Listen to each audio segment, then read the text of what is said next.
pero entiende que la prisión tiene que ser un lugar donde se pueda aprender a vivir en libertad. Entonces, es muy difícil enseñar a alguien a vivir en libertad en un medio privado de ella.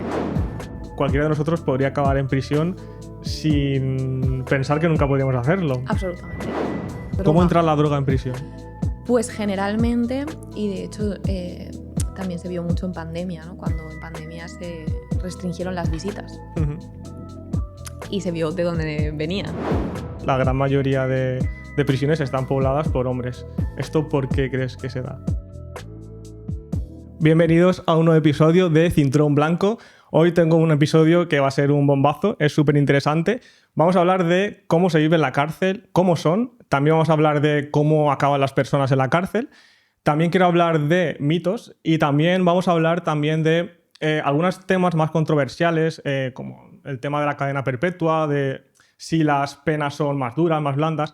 Vamos a hablar de un montón de cosas interesantes y para eso tengo conmigo a Jessica Martín, que es psicóloga, funcionaria en prisión y forma parte también del cuerpo, a ver si lo digo bien, del Cuerpo Superior Técnico de Instituciones Penitenciarias, ¿vale?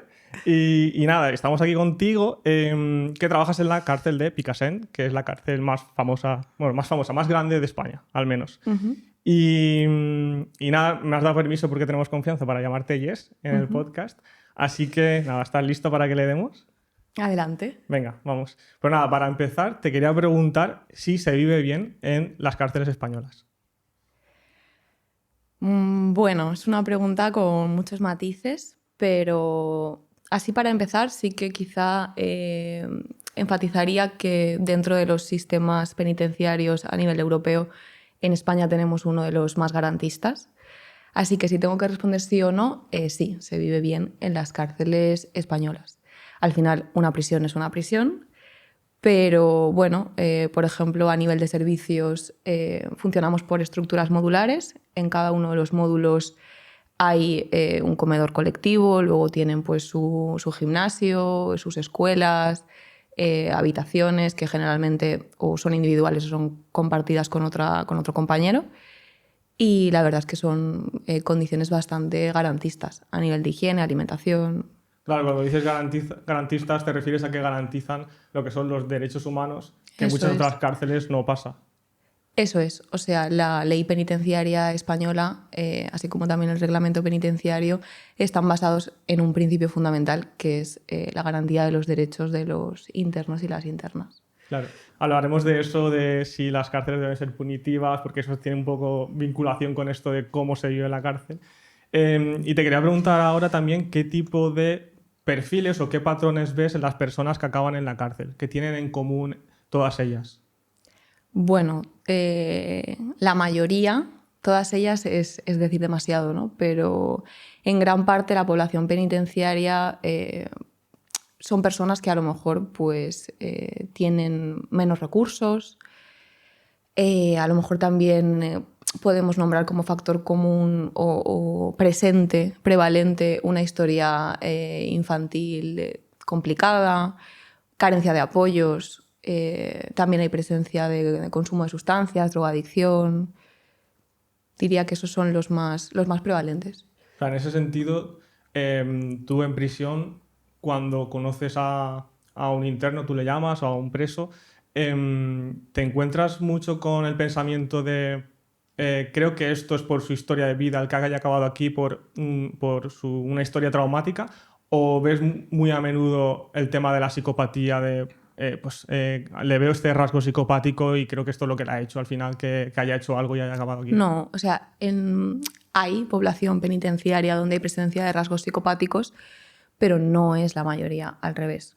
O sea, la gran mayoría de personas pues, son circunstancias tanto que pueden tener que ver con la personalidad, con falta de habilidades, con falta de repertorio de aprendizaje de ciertas conductas, fallos en la socialización. Diría que la prevalencia de rasgos psicopáticos es baja. Y cuando te encuentras con una persona que tiene una marcada psicopatía, ¿qué se puede hacer en prisión para ayudarle a reincorporarse en sociedad, si es que se puede? Pues a ver, este es un tema además que, bueno, en las últimas décadas se ha dedicado bastante investigación en el área de la psicología clínica y la criminología hacia ello, porque al final cuando hay psicopatía de lo que estamos hablando es de la incapacidad para una empatía emocional, para una resonancia emocional con lo que tenemos delante.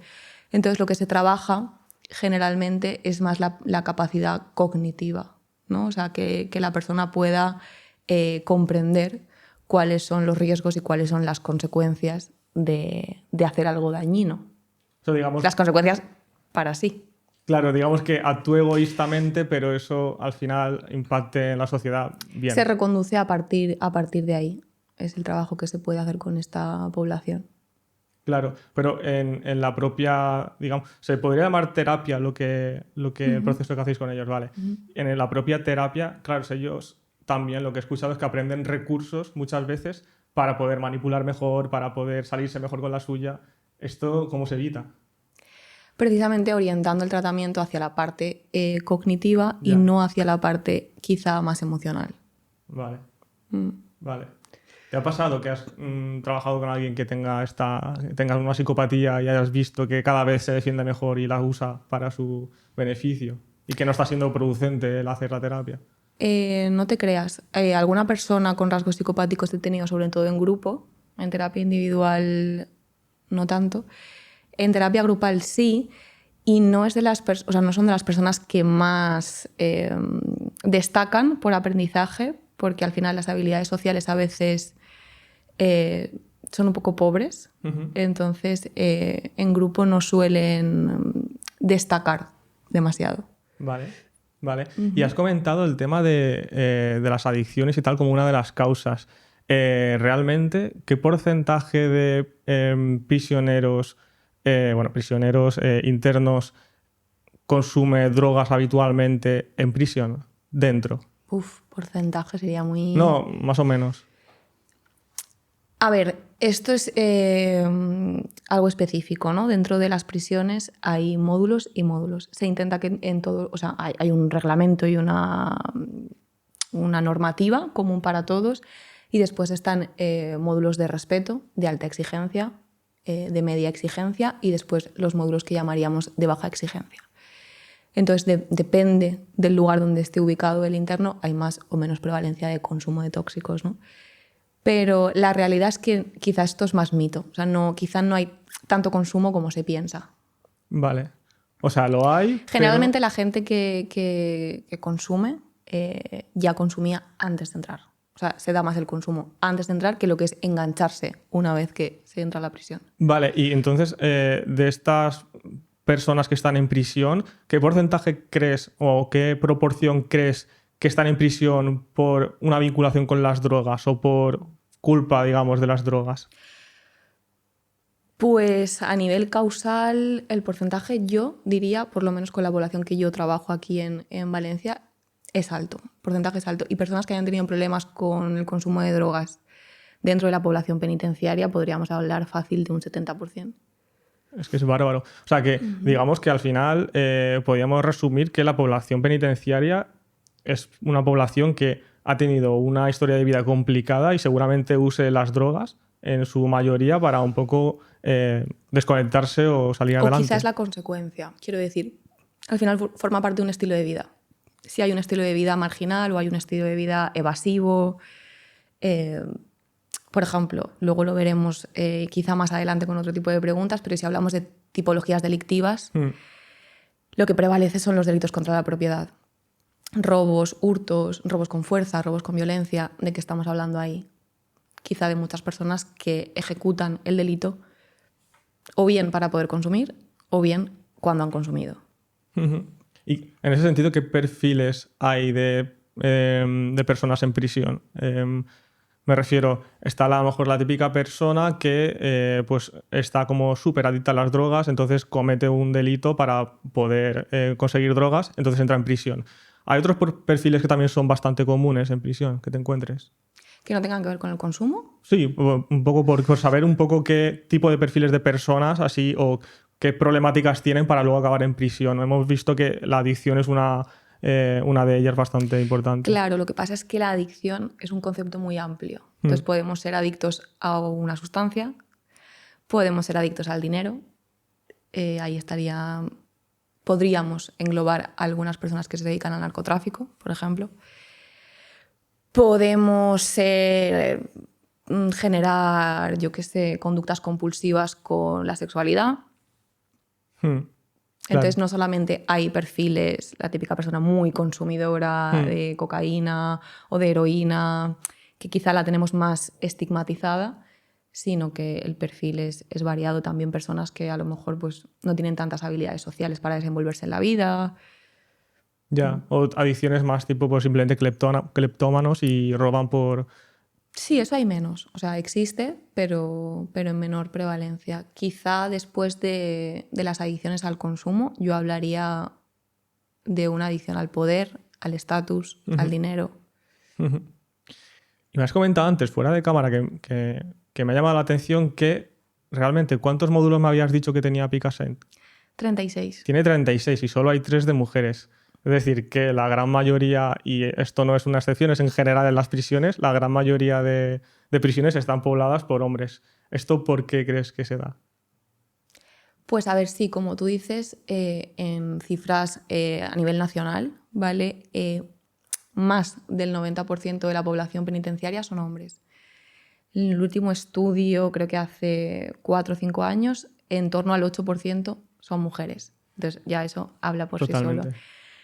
Si tenemos en cuenta que la mayoría de delitos que se cometen en nuestro país son contra la propiedad en primer lugar, contra la salud pública o tráfico de drogas en segundo lugar y en tercer lugar la violencia de género, pues solamente con esas tipologías delictivas podemos quizá hablar del porqué, ¿no?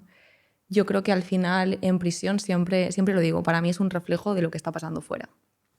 Entonces, al final hay factores educativos, hay factores culturales.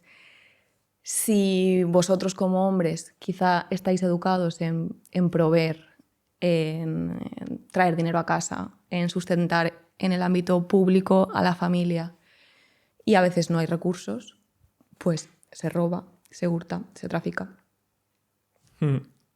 Vale. Por no hablar de pues eso, ¿no? Lo legitimado que está quizá en los hombres, incluso reforzado positivamente, la violencia y todo lo contrario en las mujeres, ¿no?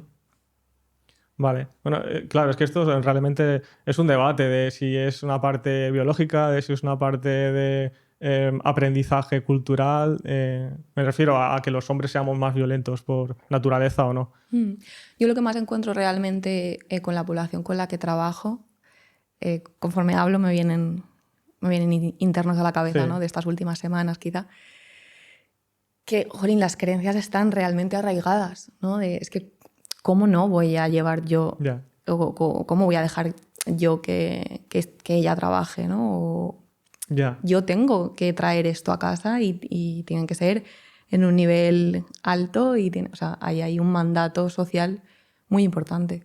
Sí, desde luego, no sé si habrá una parte biológica, pero desde luego el aprendizaje es mucho y yo creo que en eso sí que con los años hemos ido evolucionando y rompiendo un poco esto, pero bueno, creo que la población más joven está volviendo un poco esta parte de masculinidad de ofrecer y de violencia y tal, un poco parece. Claro, es verdad que yo con la mirada que tengo ya es un sesgo, porque allí ya llegan las personas que ya quizá tienen este aprendizaje. Claro. Entonces no puedo hablar de población general. Claro.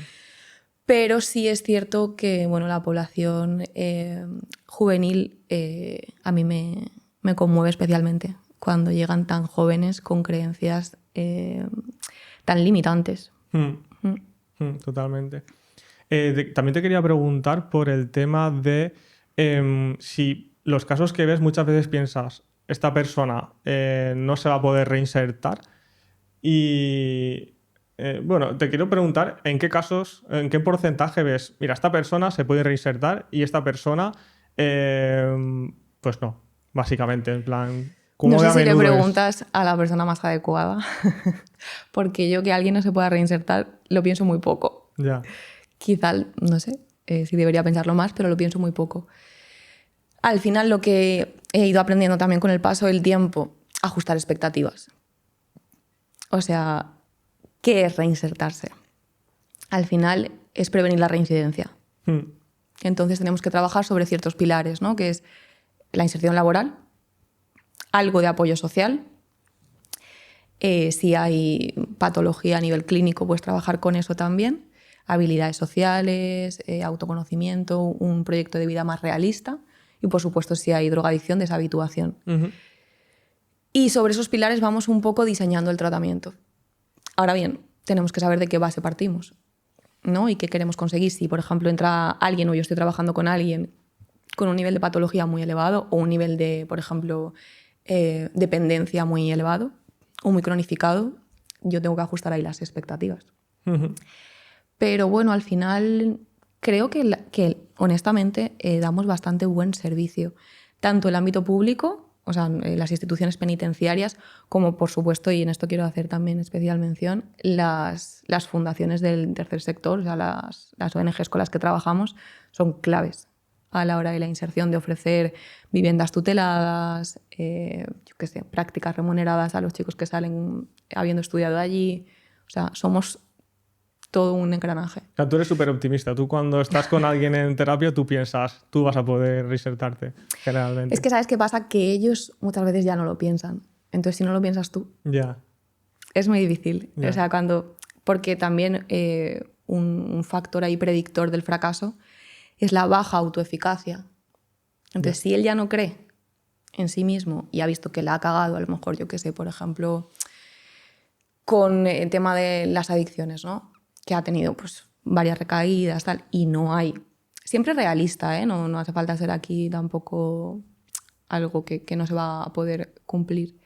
Pero sí, yo creo que de nuestra parte tiene que salir esa confianza. Vale.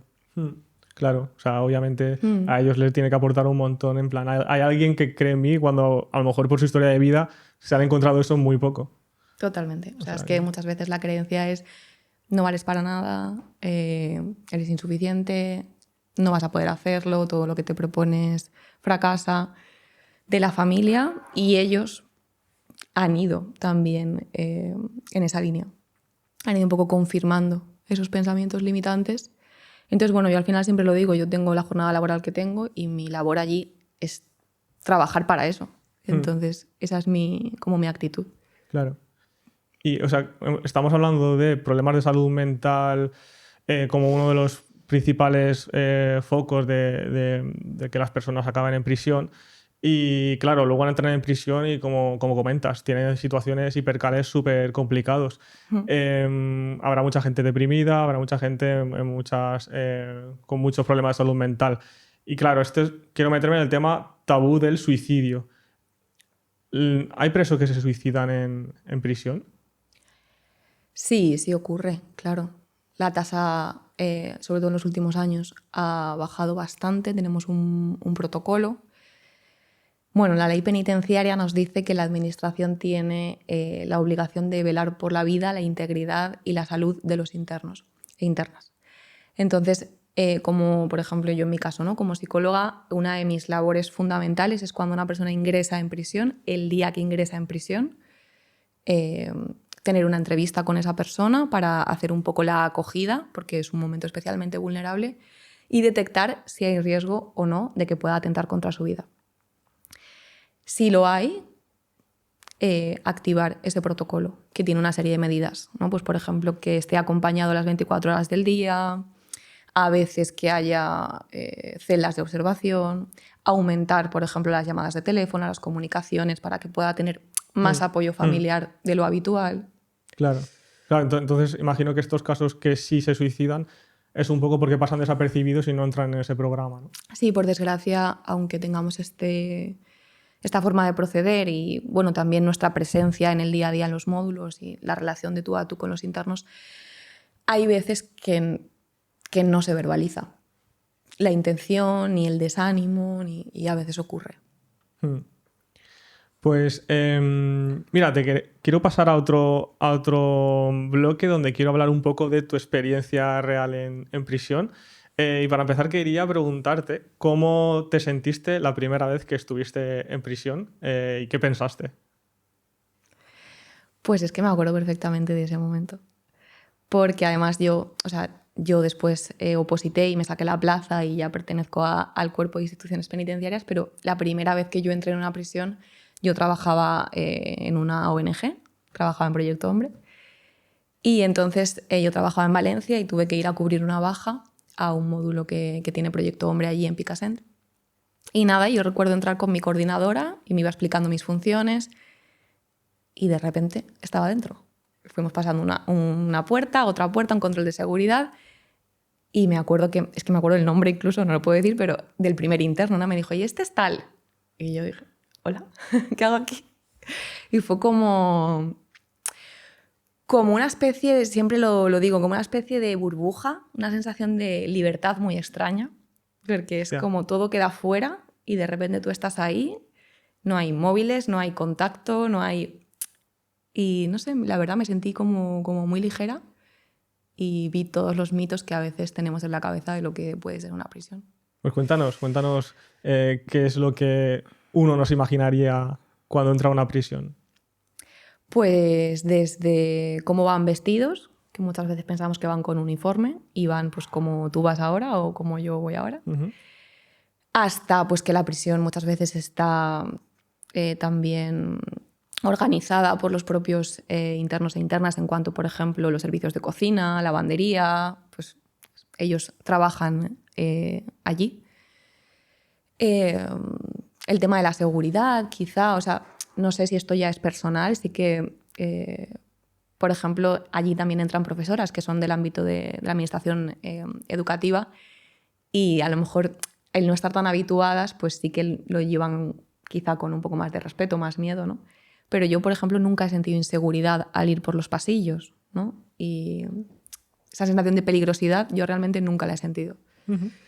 ¿Y qué es lo que más te gusta de trabajar en prisión?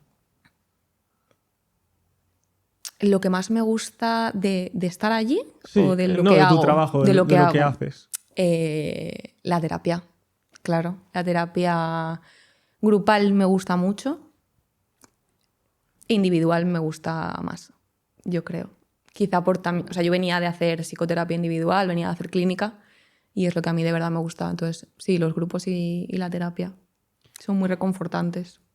O sea, a ti lo que más te llena de tu trabajo es, digamos, el ver cómo tu paciente, el interno, avanza y consigue, digamos, sentirse Sí, mejor. como en cuestión de meses, lo que hablábamos antes, ¿no? De dedicar un espacio a mirar a alguien, al proceso de alguien que a lo mejor nunca se ha sentido visto.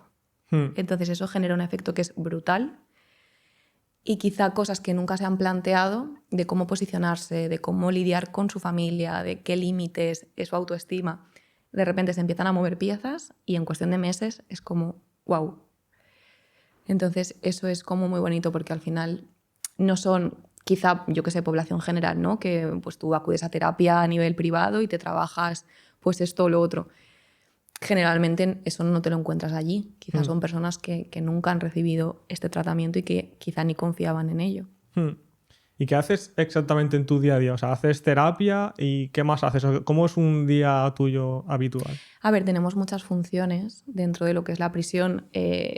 Las psicólogas o psicólogos, desde ver ingresos, que ahí nos repartimos los días. Entonces tú llegas por la mañana, ves los ingresos del día anterior, tienes que hacerles la entrevista, detectar riesgo o no riesgo. Si hay riesgo, vas al despacho, elaboras un informe, lo elevas a dirección.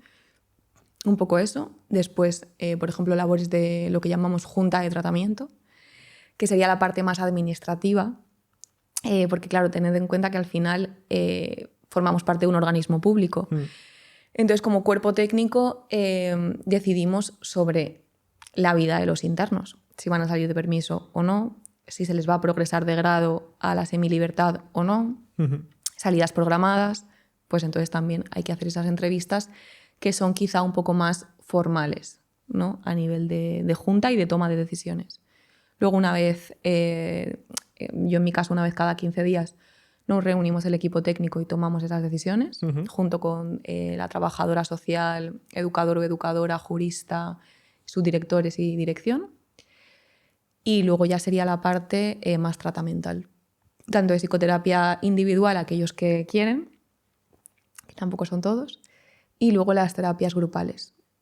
Realmente la terapia a nivel práctico es como una terapia cualquiera privada o tiene alguna cosa especial. A ver, claro, el proceso sí que es como un proceso terapéutico, ¿no? Lo que pasa es que nosotras a veces también, un poco así informalmente, bromeamos, ¿no?, con todas las peculiaridades que tiene intervenir en el ámbito penitenciario. Porque te tienes que ceñir a un régimen, a una seguridad, a unos horarios de comedor, de ahora este está que no sé qué, ahora han llamado por megafonía en mitad a lo mejor de estar reprocesando trauma y te llaman por megafonía que no sé qué. Ya. O estás haciendo una meditación y suena... Ya, claro. Entonces es complicado. Pero vamos, a nivel de enfoque tratamental, sí. Luego la duración, pues a lo mejor si tú en privada puedes estar 1 hora. Aquí, o sea, si te organizas bien, también. Pero generalmente a lo mejor haces sesiones de 40, 45 minutos. ¿Y cuántos presos estás llevando actualmente? Claro, esto tiene matices. A nivel administrativo, yo ahora mismo tengo asignados unos 200 internos e internas. Yo trabajo en módulos mixtos. Entonces yo sí, más o menos unos 200 internos e internas a nivel de toma decisional y tal. Luego ya, los que quieren psicoterapia individual, perdón, que ahora mismo yo lleve, a lo mejor ya estoy haciendo proceso individual con 7, 8 personas y luego un grupo. O sea, es muy variado. Vale. ¿Y te resulta, o sea, hay suficiente personal como para hacer todo esto? ¿Y si llevas 200 casos o Nunca está es justita? suficiente. En el ámbito en el que trabajamos, ten en cuenta que al final nosotros en este momento somos alrededor de 11 psicólogos, psicólogas aquí en Picassent. Ellos son en torno a, no tengo la cifra ahora, pero en torno a 2000. Claro. Entonces, claro, siempre hace falta más recursos personales. Vale. Te quería preguntar también por un poco este bloque, quiero saber cómo es tu experiencia en el trato con ellos. Hay como siempre nos imaginamos que tienen un vídeo entre vosotros por si te quisiera hacer algo. Realmente, ¿cómo es el trato? ¿Es como tú y yo? Estamos aquí mirándonos de cara a cara con el Total, preso. sí. Eso me lo preguntaba mucho mi abuelo. Siempre me decía, pero nena, pero... ¿Y no tienes un guarda ni nada? No. No, es un despacho. Bueno, sí que es verdad que depende de cada prisión y depende de cada módulo. Claro, a lo mejor hay módulos de alta seguridad, ¿no? Y bueno, de la distribución, de la estructura, es muy variado, pero por ejemplo, sí que hay módulos donde a lo mejor tú y yo estamos aquí y aquí hay un cristal y la oficina del funcionario está justo al lado, entonces, bueno. Luego otros módulos no, en otros módulos los despachos están más alejados o así. Y nada, y el trato es, pues sí, así. En individual es así, es un despacho normal. Y luego en grupo, pues lo mismo, una sala un poco más grande y están los chicos y yo, los internos y yo. Y bueno, imagino que hay algunos que a lo mejor sí que son más agresivos y no pueden estar en esa dinámica tan cercana, ¿no? Sí, hablaríamos de otros perfiles que a lo mejor, bueno, lo que ya a un nivel más técnico se llama peligrosidad extrema o inadaptación manifiesta, que serían los primeros grados, ¿vale? Esas personas sí que tienen más limitaciones regimentales, no están a lo mejor danzando por el módulo a sus anchas, sino que tienen una limitación más grande. Y si quieres entrevistarles, pues hay como departamentos específicos donde también el contacto es visual y es de tú a tú, pero quizás sí que hay una separación, a lo mejor con una reja o algo así. Vale, luego te preguntaré por el tema de los grados para Vale. un poco que nos orientemos en los 3 grados que hay. Y bueno, ¿cómo te tratan? O sea, ¿cómo te perciben a ti? ¿Te perciben como una persona positiva para ellos? ¿Te perciben como una cosa burocrática que tienen que pasar? En general, ¿cómo es? A ver, en general, muy bien. O sea, en general el trato es bueno, es con respeto, están agradecidos generalmente. O sea, al final ellos están allí, viven allí, entonces cuando tú vas a atenderles hay como una predisposición buena. Siempre está la persona que está enfadada con el mundo, entonces pues yo formo parte del mundo y también te lo hace saber, ¿no? O entrevistas quizá un poco más tirantes, si hay algunas personas como muy defensivas, eso a veces también se da. Pero lo general es que sean muy respetuosos y que sean amables, estén agradecidos. Y te encuentras como con dinámicas de, pues este chico como me ven que soy una mujer y aquí todos son hombres, pues tiene una dinámica más protectora. O incluso al revés, te ve que eres una mujer y como que se intenta poner por encima. Sí, lo segundo se ha dado alguna vez, se da menos, eh, pero también se da. Sin embargo, lo primero es más común, quizá esa protección, pero ya te digo que es más desde el respeto, porque también pasa con mis compañeros, ¿no? Es como el trato de que ustedes estén bien. Ya, que Nos llaman de usted y tal, ¿no? Es como que ustedes estén bien y que aquí nadie se pase de tal. Y de hecho muchas veces, pues sí, entre ellos, si hay alguna salida de tono o lo que sea, entre ellos también. controlas de Sí, que... sí. O sea, que lo general es que sea más desde ahí, desde la protección, pero no sé si tanto por ser mujer o por ser autoridad. Vale. ¿Y te ha pasado que también, pues lo mismo, que está lleno de hombres, te ven a ti, eres una mujer, encima eres guapa, como que te hagan comentarios intentando seducirte o algo así en prisión? Sí, sí, tanto como seducirme no sé, halagos muchos, pero la verdad nunca me ha pasado de un tono así como violento o invasivo a mí, ¿eh? O sea, puede ser que sí, y seguramente haya casos que sí, pero a mí no. La verdad, más es del respeto o de, yo qué sé. Pues, ellos son muy observadores, pero ya te digo que en general. O sea, tú, por ejemplo, te cambias el perfume. Ya, Claro, es que es la novedad que entra ya. en los que entramos de la calle, ¿no? Entonces, pues si te has comprado un abrigo nuevo o si tal, tienen comentarios de este tipo, pero a mí no me ha resultado nunca algo O sea, violento. nadie en prisión ha habido algún punto que has dicho, me está dando miedo el tono que está tomando esto". No, a mí no, y no quiero decir que no ocurra. O sea, no hablo de otras compañeras que a lo mejor lo han podido sentir, pero a mí la verdad nunca me ha pasado. Vale, vale. Bueno, quiero hablar en concreto de Picassent. No sé si podríamos hacer el ejercicio de conocer la cárcel intentando considerar que Picassent es un modelo de una cárcel española. Es muy difícil, ¿no? Cada una es muy diferente. Es que justamente Picassent no tiene nada que ver, porque primero que son dos centros. O sea, es una prisión, funcionamos como una prisión, pero son dos centros, penados y preventivos. Ujú. Y antes de la unificación funcionaban de manera independiente. Y después que al ser tan grande y manejar tanto volumen es difícil. O sea, es muy diferente. Claro, Pero bueno, claro, pero bueno, podemos intentarlo. entiendo que sí que tiene como, al ser una cárcel española y estar bajo la regulación española, sí que Sí, tiene, bueno, todo lo que hablamos del sistema garantista, de claro, los claro. mínimos, eso sí que lo tiene. A nivel de normativa y de funcionamiento, sí. Vale, pues nada, te voy a hacer una serie de preguntas para un poco conocer Picassent, o sea, la cárcel de Picassent. Primero, ¿qué tipo de módulos hay? O sea, ¿qué tipo de módulos? Me has dicho que son 3 de mujeres, el resto de hombres, pero aparte, ¿qué tipologías hay?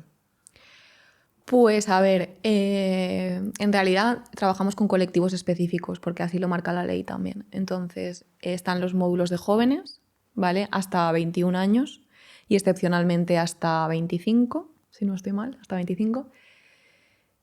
Por un tema de prevención también. Al final, generalmente la población joven o bien es primaria o, bueno, intentamos que no se contaminen. Entonces, bueno, hay un módulo de jóvenes. Luego los 3 de mujeres. Enfermería, donde también habría personas con problemas tanto médicos a nivel físico como también de salud mental.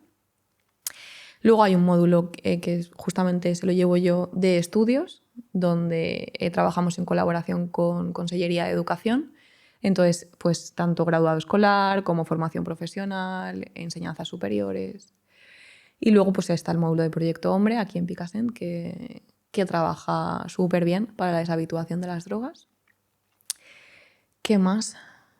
Yo creo que no me dejo nada así en específico. Luego Vale. ya los genéricos, pues también intentamos que haya una separación interior por perfiles. Pues los que son más primarios, frente a los que son reincidentes, así. O sea, pero por ejemplo, los reincidentes, ¿los separáis por módulos o dentro del mismo módulo? O sea, se intenta que primarios y reincidentes no se Ya, junten. ya. Por una cuestión también de protección, ¿no? Mm, Y de prevención. Claro, la porque a lo mejor hay reincidencia. alguien que ha robado un momento puntual, pero no tiene ese perfil delictivo marcado que a lo Claro, mejor... claro, y porque también una persona, o sea, uno por impacto en la propia persona y dos por prevención penal, para que no haya esa contaminación Claro. bueno, pues de aprender Eso a ser es. delincuente, Eso ¿no? es. Entonces, en primer lugar, cuando una persona entra en prisión y es primario, y es como la que se me viene encima, una de las primeras cosas que te preguntan es ¿dónde me vais a mandar? ¿Y cómo es dónde voy a ir? Entonces, bueno, pues se intenta que sean módulos con un clima positivo. Me ha gustado eso de... me gustaría preguntártelo a ti. ¿A ser delincuente se aprende? Yo creo que se perfecciona, Claro. ¿no? O sea, hay técnicas que se Claro. perfeccionan, que tienen que ver a lo mejor con los delitos contra la propiedad o, por ejemplo, delitos contra la salud pública, que tienen mucho que ver con redes, contactos. Claro. Claro. Bueno, pues para entender un poquito las bases, ¿cómo es una celda? Aunque seguro que me dices que hay bastante tipo de celdas, pero así como en general, ¿cómo es una celda? Pues a ver, aquí en Valencia, bueno, en realidad esto es genérico, tienen como un espacio tipo escritorio para poder, bueno, pues hacer sus tareas o lo que sea. Luego tiene un espacio de almacenaje, pues para dejar ropa, zapatos, tal y cual.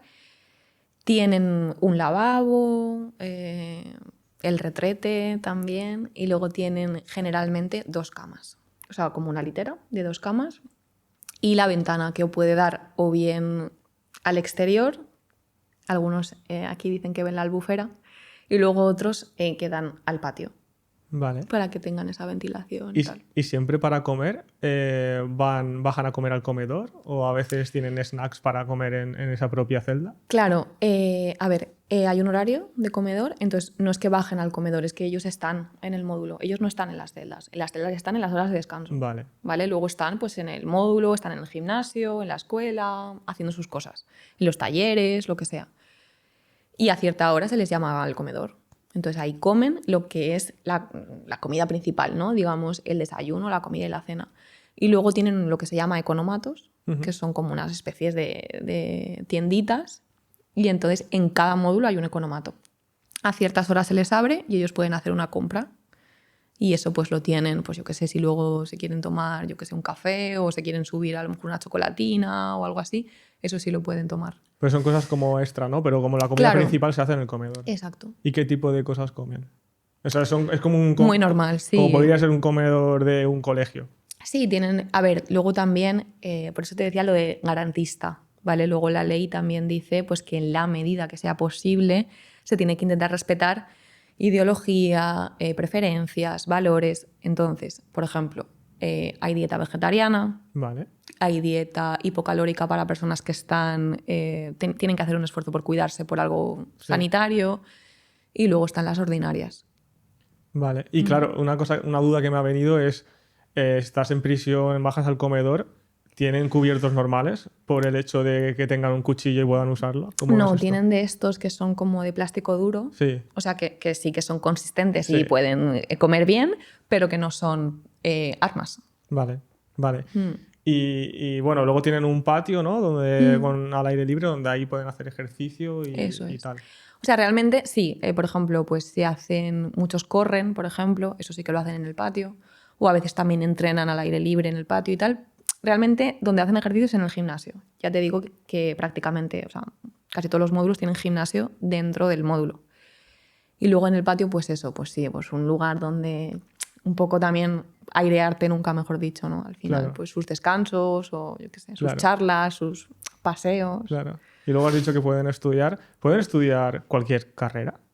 En realidad aquí funcionamos con la universidad a distancia. Entonces, ¿Con la UNED, sí, con por la UNED. ejemplo? Sí, aquí en Valencia con la UNED. Vale. O sea que todo lo que está en la UNED lo puedes cursar ahí, en la cárcel. Yo creo que sí, vamos. Sí, Vale. sí. Lo que más tenemos generalmente, bueno, por el tema de prácticas, igual alguna está más restringida, no sé. Pero derecho hacen mucho, ADE también hacen bastante, psicología. Claro. O sea que realmente tú puedes tener una rutina y montarte como una vida bastante Claro. plena ahí dentro, ¿no? O sea, tú puedes estudiar, puedes trabajar, puedes hacer un montón de cosas. Claro, es verdad que nuestra legislación es como súper clara y súper explícita y habla de eso, habla de que la prisión sea lo más parecido a la vida en libertad. ¿Por qué? Porque se entiende, y luego iremos con el tema controvertido del sentido de las penas, ¿no? Sí, Pero se entiende que la prisión tiene que ser un lugar donde se pueda aprender claro, a vivir en libertad. Entonces, es muy difícil enseñar a alguien a vivir en libertad en un medio privado de ella. claro. Tenemos que hacer que se parezca lo máximo posible. A ver, eso tiene sentido, la verdad. Y que el tiempo, yo siempre les digo lo mismo a los chicos, me sale llamarlos a los internos, y a veces me ponen, se ríen de mí como diciendo, sí, ya me gustaría verte aquí, ¿no? Pero yo siempre les digo, bueno, si tenemos 3 años, ¿qué vamos a hacer con estos 3 años? Claro. O sea, ¿qué podemos hacer para que esto sea útil? Sí, que no sea una espera hasta que Claro. salga, sino que sea voy a vivir aquí lo que pueda. Claro, que te revierta algo a ti y a la sociedad donde vas a volver. Claro. Porque eso a veces se nos olvida, que los internos no están ahí en un lugar, escondidos. No, es que son personas que están luego aquí. Claro. Y luego tema visitas. ¿Cuántas visitas pueden tener? ¿Cómo son? Pues hay varios tipos. Están las visitas semanales, que son a través de como una cabina y un teléfono. Sí. Entonces, como si estuviéramos tú y yo aquí separados por un cristal. Ellos lo llaman por cristales, comunicar por cristales. Ya. Y nada, es un telefonillo y entonces, bueno... Es el típico de las pelis. Pues podemos vernos, podemos charlar con más calma que una llamada de teléfono. Eso es todas las semanas. Y luego ya estarían las que pues puedes tocar a la persona, ¿no? Los vis-a-vis, que pueden ser a nivel de pareja, pueden ser íntimos, que sería más tipo pues una habitación con una cama y tal. Y luego estarían los vis-a-vis familiares, que sí que están preparados para que puedan ir menores. Entonces pues son salas un poco más acondicionadas a lo que es pues la normalidad de un niño o de una niña, ¿no? A veces tienen juguetes, tienen otro tipo de colores, para que puedan visitarles también. Vale.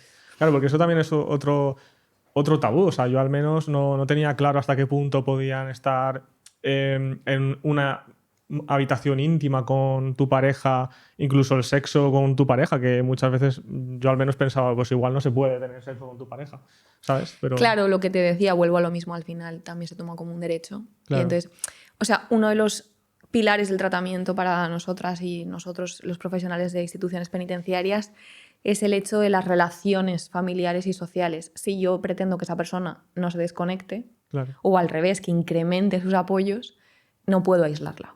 Claro. Entonces, por ejemplo, pues sí, las relaciones de pareja tienen sus espacios y tienen su derecho, exactamente igual que las relaciones con las familias. Si tienes una familia formada, tienes hijos a tu cargo, pues pueden ir a visitarte. Claro, que me he acordado que me comentabas antes fuera de cámaras que un preso de un módulo puede tener una relación con un preso, una presa, no sé cómo se... No, un preso mujer, no sé cómo... Una interna, Una sí. interna. Claro, pueden tener un vis-a-vis ellos mismos, si se conocen en la cárcel y se gustan, pueden tener un vis-a-vis y pueden tener una relación dentro de la cárcel. Eso es. Lo que no está permitido son las relaciones que no estén registradas, que no se hagan en vis-a-vis. O sea, por ejemplo, pues en un pasillo, en un taller, en una lavandería, no se puede hacer. Pero sí, son pareja, es como si fueran pareja en el medio en libertad. ¿Y se ha dado que, por ejemplo, esa pareja tiene relaciones, ella se queda embarazada y tiene un hijo y mientras ella está en prisión? ¿Cómo se gestiona eso? Claro, sí. Hay unidades de madres en España.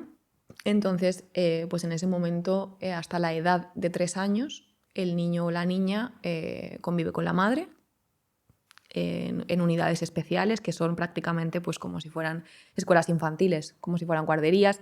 Las celdas no son celdas, son habitaciones. Pero Entonces, tienen la libertad privada igualmente, ¿no? No pueden salir al exterior. Claro, eso es. Se potencian las salidas, sobre todo de los menores, para que tengan también contacto con, pues yo que sé, abuelos, o sea, con el resto de la familia, porque después, al cumplir la edad de 3 años, o sea, al superar la edad de 3 años, van a tener que salir. Claro. Y el tema de las drogas para que acaben dentro de prisión, ¿esto cómo suele pasar? Contesta lo que tú consideres si no te quieres meter en algún lío, pero... o sea, ¿cómo entra la droga? ¿Cómo entra la droga en prisión? Pues generalmente, y de hecho también se vio mucho en pandemia, ¿no? Cuando en pandemia se restringieron las visitas.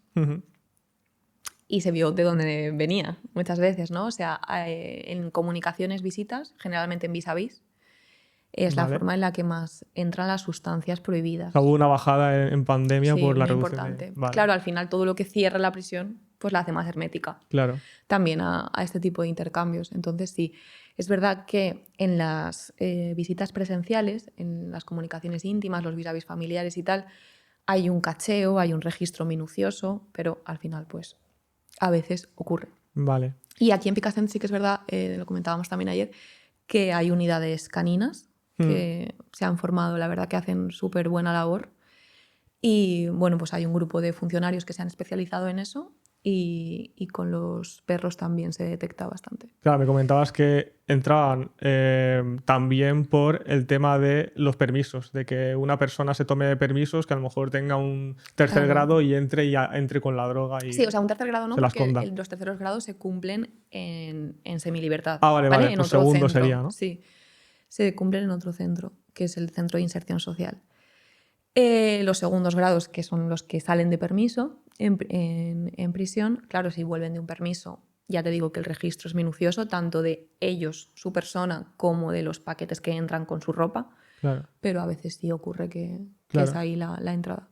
Mira, ya que estamos con el tema de los grados, para aclararlo. Entonces, has dicho que primer grado es las personas que no pueden salir y que se consideran incluso peligrosas, siempre. Sí, o sea, no que no puedan salir, sino que, por ejemplo, todos viven en un módulo, ¿no? Y tienen Sí. un horario.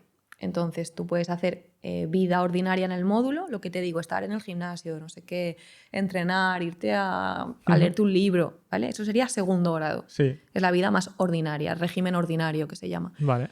Luego, las limitaciones más grandes son para los primeros grados, que esa libertad dentro del módulo no la tienen. Están la mayor parte del día en sus celdas Vale. y tienen un espacio de tiempo muy limitado para salir de ellas y estar en el patio. Y además no se pueden juntar tampoco, dependiendo, pero no se pueden juntar más de 5 o más de 3, 4 en función de las características específicas. Vale. Y eso sí que estarían como más limitados. Vale. O, por ejemplo, actividades grupales, por ejemplo, ahora en Fallas, ¿no? Que hacen un festival de fallas, o en Navidad o tal, pues también tienen más limitación a la hora de poder acudir. Y luego el tercer grado sería, van ahí a dormir, por ejemplo. El tercer grado se cumple, lo que te digo, ya no se cumple en el centro penitenciario, se cumplen en centros de inserción social, que la idea es que sean más abiertos. Es decir, hay un horario mucho más amplio, ellos durante el día sí que pueden salir, por ejemplo, a trabajar Vale. y volver únicamente a dormir. Vale. Luego tienen permiso de fines de semana y Vale. así. ¿Y para ti el sistema este de grados en prisión tiene sentido? Para mí es necesario. O sea, es como que la integración al medio en libertad sea progresiva. Y de hecho, el último estudio longitudinal de reincidencia es un estudio hecho a lo largo de 10 años. Ujú. Las cifras dicen que se reduce casi a la mitad la reincidencia en aquellos casos que los internos e internas pasan primero por el tercer grado, antes de la libertad definitiva. Vale. Porque, claro, siguen estando bajo la custodia de la administración penitenciaria, entonces tú puedes ajustar el tratamiento. Si hay una caída, si hay un consumo, si él te informa de que ha tenido un problema que no ha sabido gestionar, todavía hay margen para seguir trabajando. O sea que la tendencia en los próximos años quizás será incluso fomentar el tercer grado y que... Porque no sé si ahora mismo se está usando demasiado el tercer grado. Yo creo que vamos un poco hacia ahí, hacia fomentar el trabajo en semilibertad, un buen trabajo en semilibertad. No es, o sea, la cuestión no es abrir las cárceles, Claro. que es lo que muchas veces escuchamos, ¿no? En el ámbito popular es como, se han abierto las cárceles. No, es utilizar los centros de inserción social como un trabajo fundamental, o sea, hacer un buen trabajo ahí. Vale. Y respecto al tema, ya para acabar este bloque, respecto al tema de la violencia en la cárcel, ¿es verdad la imagen típica que tenemos de que la cárcel es un sitio súper violento, que es súper difícil estar ahí, tienes que hacerte fuerte, tienes que buscarte a alguien que te proteja? ¿Eso es cierto, ¿no? Al menos en Picassent. Yo diría que no, no es la percepción. Es verdad que es un lugar... A ver, es que claro, esto es el matiz que intento hacer siempre, ¿no? Ellos son personas. Ujú. Son personas que, por suerte o por desgracia, es que podrían ser tu vecino o mi primo o quien sea. Es Quiero importante el decir, matiz porque al es final que, tú claro, te pones entonces, con una idea fija de claro, ellos. y Sí. la empatía existe y la protección existe, pero a veces en un sentido benevolente. A lo mejor ven a alguien primario entrar y es como, ven, que yo te Ya, voy a enseñar, y esto se hace así. O ya. sea, es mucho menos hostil de lo que a veces se percibe desde fuera, o incluso los primarios llegan creyendo que va a ser mucho más hostil de lo que luego se encuentran. Ahora bien, no es un retiro espiritual, ¿sabes? O sea, al final es un medio donde la actitud defensiva está, porque tienes que un poco también ser precavido, tienes que también saber con quién juntarte, con quién no, dónde puedes abrirte y dónde no. Mm. Entonces, ni una cosa ni la otra, yo Ya, diría. ya. Y hay peleas a menudo, por esto que hablamos de la violencia en la cárcel. A menudo diría que no. O sea, hay salidas de tono, a lo mejor, pues es muy prototípico el momento del comedor, es muy prototípico, y las colas de los economatos. El te has colado, iba yo, esto, ¿no? Pero por la actitud esta más defensiva de que a mí nadie me mire por encima del hombro, ¿no? Ya, Pero suele quedarse ahí. O sea, lo que son las agresiones físicas no son como muy habituales. vale. O sea que así como sí que me has dicho que sí que hay suicidios en prisión, homicidios por peleas y tal, esto es más infrecuente todavía que un Sí, sí, suicidio. sí. O sea, a ver, un homicidio es muy poco habitual. Vale, vale. Bueno, vamos a pasar a una sección que para mí es divertida, que te voy a hacer unas preguntas rápidas y te tienes que A mojar, ver. son así controvertidas, pero luego vamos a pasar a otro... Te pones tensa. Es que a mí lo de no matizar. Luego vamos a pasar a otro bloque que va a ser más, más de que nos des tu opinión y vas a poder matizar. Pero bueno, en este primero es así más rapidito, ¿vale? Vale. Entonces, le damos. ¿Cadena perpetua, sí o no? No. ¿Reinserción, sí o no? Sí. ¿Los hombres somos más violentos por naturaleza o por educación? Por educación. ¿Las cárceles españolas funcionan bien? Sí. ¿Delito que te causa más rechazo?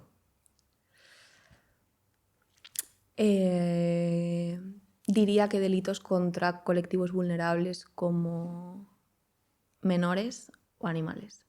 ¿Vale? ¿Y un perfil que te da bastante respeto cuando entras? De tengo que tener cuidado con este tipo de... con esta persona. ¿De sentir peligro o miedo? Sí.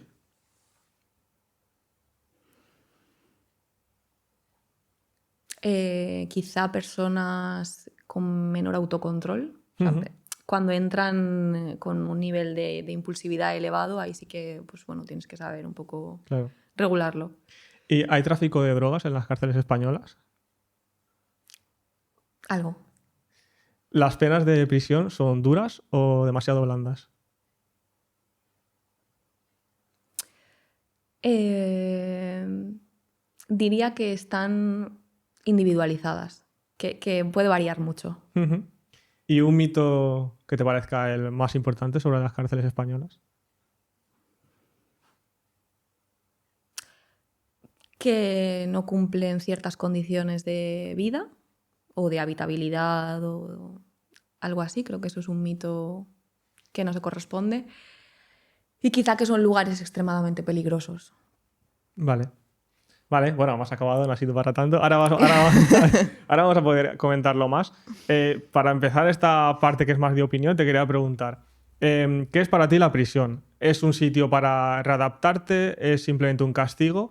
¿O es simplemente algo para ignorar? De estas personas los metemos aquí y así no molestan. ¿Qué es para ti? Pues para mí, bueno, ya te comentaba también que esto es un tema que abordamos en el temario de la oposición cuando nos preparamos para esto, ¿no? El sentido que tienen las penas históricamente. Hemos pasado desde fines meramente retributivos, es decir, reparar el daño causado y Ujú. ya, hasta que es lo que trabajamos hoy en día, ¿no? Que tengan un sentido de reinserción, de reeducación. Y al final, para mí, sin duda, porque si no mi trabajo no tendría sentido. O sea, irían allí, cumplirían su condena y se marcharían. Claro. Al final, para mí, es un lugar donde hacer una parada a tiempo, revisar qué les ha llevado hasta ahí y poder cambiarlo en la medida de lo posible. ¿Y otras compañeras tuyas piensan como tú en ese sentido tan optimista de reinserción, o piensan que, bueno, que hay una parte de castigo de, oye, ten miedo y piénsatelo la próxima vez para no acabar aquí? Pues la verdad que te tengo que decir que con las personas que yo trabajo, la mirada es bastante, sí, reeducativa. Siempre lo que te digo, ya no diría tanto optimista, sino en realidad realista. O sea, tenemos unos factores que nos han hecho llegar hasta aquí. Vamos a revisarlos y vamos a trabajarlos. Mm. Sí, yo diría que es un sentido compartido.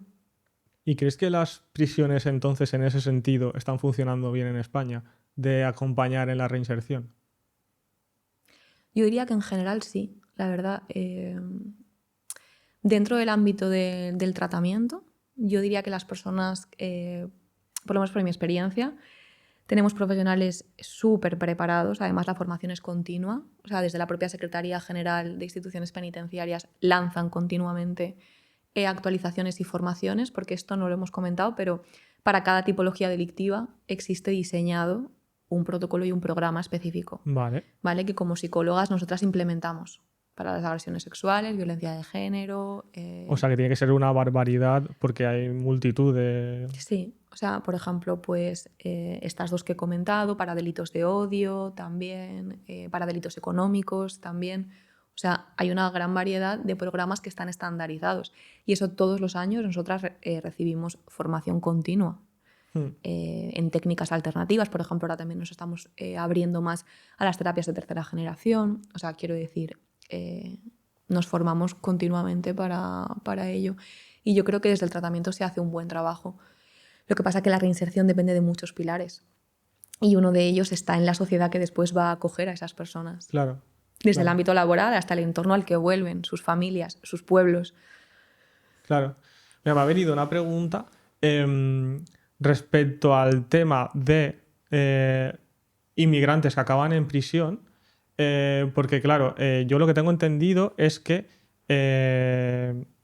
si una persona inmigrante acaba, acaba en prisión, bueno, básicamente lo que tengo entendido es que el porcentaje de personas inmigrantes en prisión es más alto que el de personas españolas. Pero que esto al final tiene mucho sentido con lo que decías de una historia de vida o unas circunstancias más complicadas. ¿Tú qué piensas de esto? O sea, te encuentras esto de O sea, para la gente que hay en España, no sé, de países de Latinoamérica, hay bastantes personas de Latinoamérica aquí en la cárcel. hay población extranjera, pero ni de lejos es la mayoría. O sea, hay población extranjera, es lo mismo que decíamos antes, igual que el reflejo de la sociedad. O sea, hay población extranjera, sí, pero la mayoría no lo son. Eso sí, es un pilar importante el desarraigo, Claro, por supuesto, la falta de recursos laborales, empezando por el idioma. claro. Eso sí. O, por ejemplo, personas que vienen a lo mejor buscando prosperar o una vida mejor o una salida y a veces es complicado. Entonces, si las personas que se sitúan, por desgracia, en los márgenes sociales, muchas veces se ven en estas situaciones proclives a la delincuencia, como pueden ser los robos, o como pueden ser el impago reiterado de una multa, o como pueden ser ese tipo de cosas. Y en esto, esto es un poco controvertido, pero ¿tú qué opinas? Si una persona, si es española, aunque originalmente tenga otras raíces, es española, ¿no? Pero si una persona no tiene nacionalidad española y comete un delito en España, ¿tú crees que debería entrar en una prisión española y gastar recursos de la economía española? ¿O crees que debería ser deportado a su país en muchos casos? ¿Tú qué opinas? A ver, esto es cierto que existe la posibilidad, o sea, y se puede, incluso ellos mismos pueden pedirlo también, la expulsión del territorio nacional a cambio de volver a su país a cumplir la condena, o incluso también en algunos casos se sustituye la pena por la expulsión y la prohibición de volver a entrar. Vale. O sea, esto ocurre bastante. Lo que yo opino sobre eso, yo pienso, o sea, ya a nivel nuestro, una vez llegan a la propia prisión, yo creo que esto tiene que ver con otro ámbito, que tiene que ver con la integración social, no con la parte penitenciaria o punitiva. Una vez que están allí, yo creo que nuestra labor... Claro, es la misma. Exactamente, total. O sea, con igualdad absoluta, trabajar para que esas personas aumenten sus Claro, recursos claro, personales. claro, tiene todo el sentido, claro. Vale, y luego, respecto al tema de las penas, esto hay un montón de debate de si son demasiado duras, demasiado blandas. ¿Tú qué opinas en general? Y en general, y también imagino que a lo mejor hay algunas penas que a lo mejor ves demasiado blandas y otras que te parecen demasiado duras, porque imagino que depende de cada pena. ¿Tú qué opinas? Es que esto, lo que comentábamos al principio, es súper variable en el sentido de que en España tenemos un término que es la individualización de la pena. Entonces, por cada tipología no hay una pena, hay una horquilla. Entonces ya la autoridad judicial determina la pena a cumplir en concreto en función de un mogollón de factores, tanto personales como si hay reincidencia o no, la peligrosidad que se estima, agravantes, atenuantes. Entonces te puedes encontrar con misma tipología delictiva, una pena y otra, ¿no? O por ejemplo te puedes encontrar con robos con fuerza, por ejemplo, hasta 3 años. Y agresiones sexuales hasta 4 años. Entonces, claro, ahí cuando tú estimas la variabilidad genera debate, genera dificultad a veces a comprender el daño causado. Es algo complicado, yo creo que es algo Yo complicado. lo que he escuchado mucho, que no sé si es un mito, es el hecho de que tú puedas hurtar muchas veces y te sueltan y te sueltan y te sueltan y es muy difícil que acabes en prisión por hurtos. Ya, esto no sé por qué se tiene esa creencia, porque además es que justamente yo en Picasen llevo uno de los módulos, ya he dicho, que es la comunidad de estudios, y el otro que llevo es un módulo de, en principio, condenas cortas. Entonces entra bastante este perfil y claro que acaban en prisión. O sea, lo que pasa que todo lleva un proceso y para mi opinión debe llevarlo. Claro. Quiero decir, cuando tú hurtas, generalmente hay una multa. Si tú esa multa no la pagas, hay un impago de multa. Hay otra consecuencia que puede ser, por ejemplo, trabajos en beneficio de la comunidad. Vamos escalando, Ya. ¿vale? Encerrar a una persona. Es que teniendo claro que la prisión forma parte de quienes somos todos. Encerrar a una persona porque roba en un supermercado una cuantía de 100 euros, encerrarla por ese hecho, ¿qué sentido tiene y qué efecto queremos que provoque? Eso también hay que preguntárselo. Claro, porque, claro, yo me pregunto, lo vemos súper lejos, incluso ahora que estamos un poco humanizando a los internos, lo vemos incluso alejados de nosotros, pero ¿tú crees que estamos tan alejados de ellos en el sentido de cualquiera de nosotros podría acabar en prisión sin pensar que nunca podríamos hacerlo? Absolutamente. Absolutamente. Y todos los días llegan personas a la prisión Que nunca se esperarían que... con mucha vergüenza Ya. diciendo, pues sí, pues aquí estoy, porque yo pensaba, porque yo creía. Es verdad, y eso también lo veo a veces, por el módulo este que te comento de condenas cortas, que también hay mitos en la población general, entonces aprovechamos ya para mandar un mensaje. Por hurtos se entra y por delitos contra la seguridad vial se entra. Vale. ¿Vale? Tema de velocidad, una multa que no pagué, me cambié de domicilio, no me llegó la notificación, entran. Qué fuerte. O sea, claro, la gente entra. Exceso de velocidad, una vez, 2 veces, 3 veces, para Ya. adentro. Claro, es que al final es un Claro. peligro potencial. Claro. O sea, yo tengo entendido que es a partir de penas que computan hasta 2 años, ahí entras. O sea, es a partir de los 2 años de penas es cuando entras Eso es a prisión. porque ¿no? existe en el Código Penal una medida que es la suspensión de condena. No siempre se aplica, ¿eh? La suspensión de condena se puede aplicar. Si no llegas siempre. a 2 años, puedes no entrar, ¿no? Si no se superan los 2 años, eres primario y una serie de factores a tener en cuenta, pero no siempre se aplica. Y además, una vez que se aplica la suspensión, tú tienes asociadas unas condiciones, entre ellas no volver a delinquir, pagar la multa, hacer trabajos en beneficio de la comunidad. Cuando eso no se hace, luego viene la sorpresa. Claro, yo te preguntaba también el tema de penas blandas y penas duras, porque quería hilarlo con ¿para quién, para ti, es la justicia? En el sentido de que la justicia puede ser para la familia o la persona a la que le han hecho o que ha sido perjudicada por el delito. La justicia puede ser para la persona que lo ha hecho, en plan, una especie de castigo o una especie de ahora tienes que estar ahí para reinsertarte, o puede ser para la sociedad. Alguien que haga algo socialmente tiene que hacer Claro. un pago en forma de estar en prisión. Claro, lo que ¿Para ti, pasa para que quién es? esto es un debate filosófico, ¿no? Al final, en función de a qué víctima o qué familiares les preguntes, te Claro. van a contestar una cosa. Claro, debería estar 20 años más Claro. o otro, en plan, O bueno, incluso, por ejemplo, no sé si has visto la peli de Maisabel. no.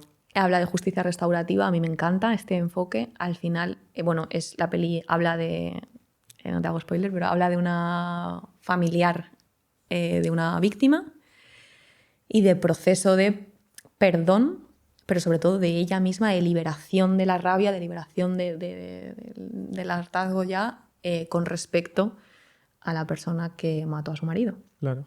Entonces, de esto también se habla, ¿no? Es como, ¿yo qué pretendo con esta pena? Entiendo la rabia y quizás si me tocara de cerca sentiría la misma o más que otras personas, ¿no? Pero al final esa persona va a volver. Entonces, ¿qué va a cambiar? O sea, quiero decir, ¿el factor determinante es la duración de la pena o lo que se haga con la pena? Claro. Mi opinión es lo que se haga. Claro, o sea, es importante, ¿no? Que a lo mejor alguien que ha hecho un gran daño no entre con una pena irrisoria. Creo Claro. que tiene que haber una retribución y una reparación, claro que sí. Pero al final lo más importante es qué vamos a hacer. Y aislando a una persona de la sociedad 30 años, ¿luego qué va a pasar? Claro, entonces me puedo imaginar cuál es tu opinión de la condena a muerte de algunos estados de Estados Unidos, ¿no? ¿Qué Te la piensas? puedes imaginar. Sí. ¿Qué piensas? Para mí es un no. Para mí es un no. Para mí es un no por haber, quizá, no lo sé, por trabajar donde trabajo y ver que las personas que delinquen lo hacen por muchos factores. Son personas, tienen una historia. Eso no las justifica, pero para mí tampoco las condena a muerte.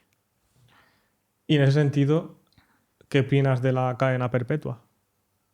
O bueno, en España, prisión permanente revisable. Sí, claro, es diferente, ¿eh? O sea, y para mí esa es la clave, la diferencia entre la cadena perpetua Sí. o la permanente revisable.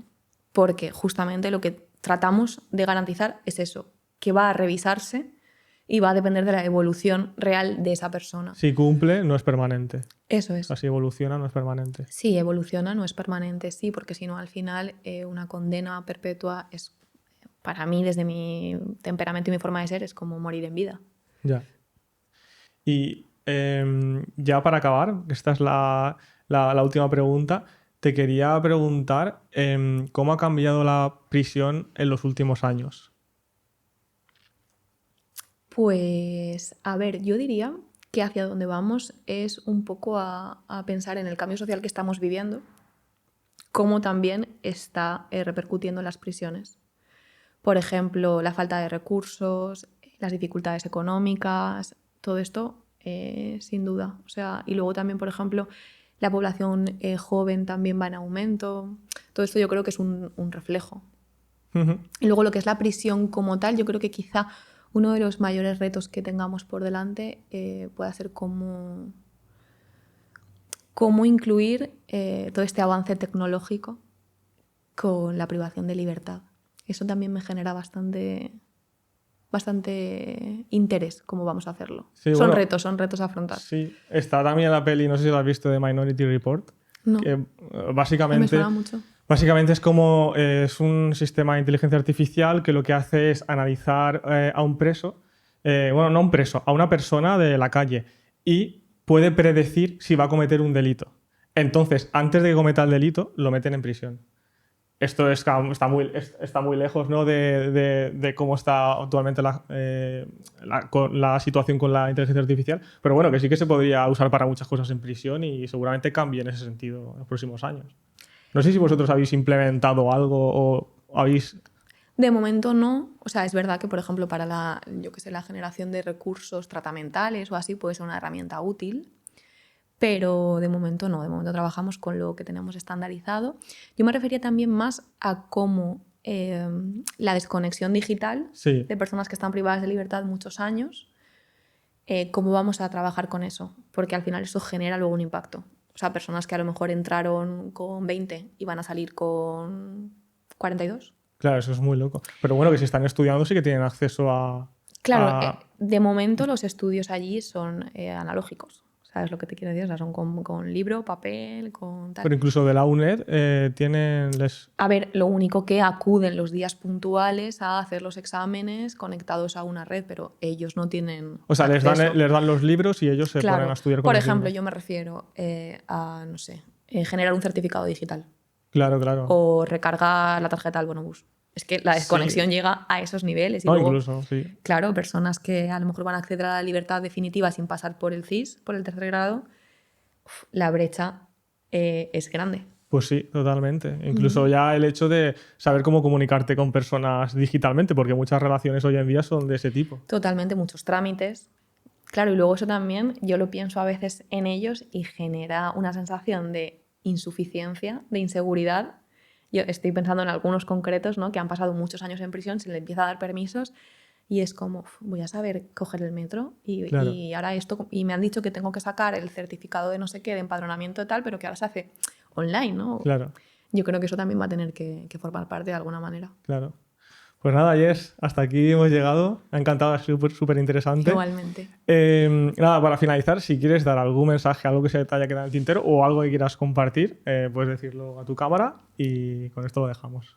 Bueno, pues simplemente reflexionar un poco sobre que las prisiones no son lugares aislados, sino que son lugares donde están personas que forman parte de la sociedad, que van a seguir formando parte de ella y que sí creo que tienen que tener esa parte reflexiva, punitiva, cierto aprendizaje, pero sobre todo la importancia de trabajar con estas personas para que enriquezcan su repertorio de habilidades y de aprendizajes a la hora de volver a formar parte del medio en libertad.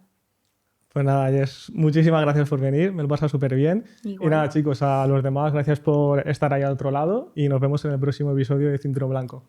Chao, chao. Adiós.